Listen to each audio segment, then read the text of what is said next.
Good evening, my name is Natalia Yangyah, and I would like to thank my lecturer, Mrs.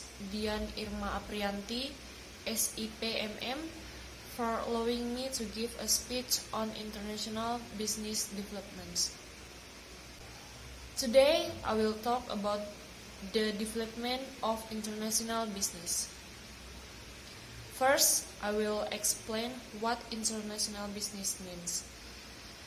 International business is all business transactions by the private sector and the government involving two or more countries. In many countries, international business is one of the main factors to increase GDP. Although international trade has existed for thousands of years, its impact on economic, social, and political interests has only been felt in recent centuries. International trade also encouraged industrialization, progress in transportation, globalization, and the presence of multinational companies. The current development of international business can be said to be quite good. Indonesia's trade balance in March 2022 again experienced a sizable surplus, reaching $453 billion. This surplus also continues the surplus trend that has occurred since May 2020. Or has occurred for 23 consecutive months. It was noted that the export value in March 2022 reached $26.50 billion, and this value increased significantly by 29.42%.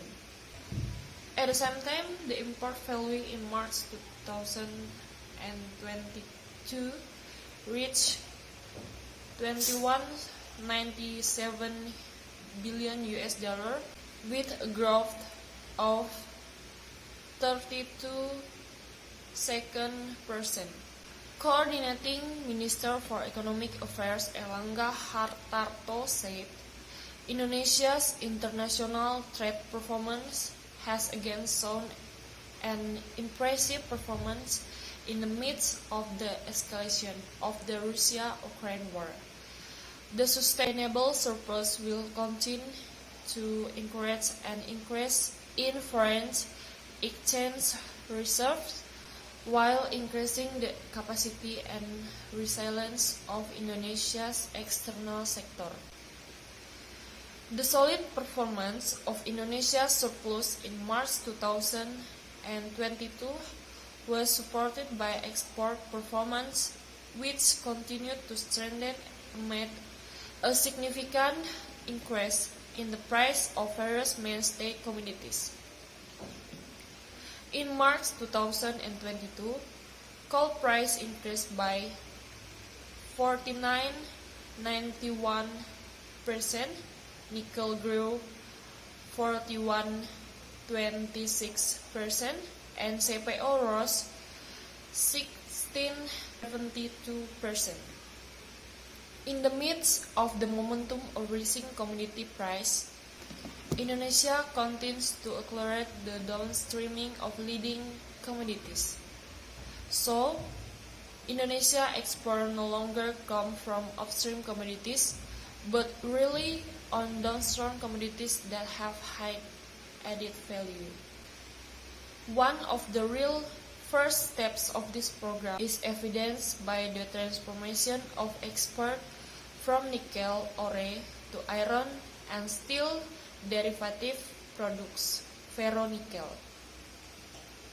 Based on the unit value of export, the added value obtained from ferronickel products is 60 times greater than the value of nickel ore and concentrates.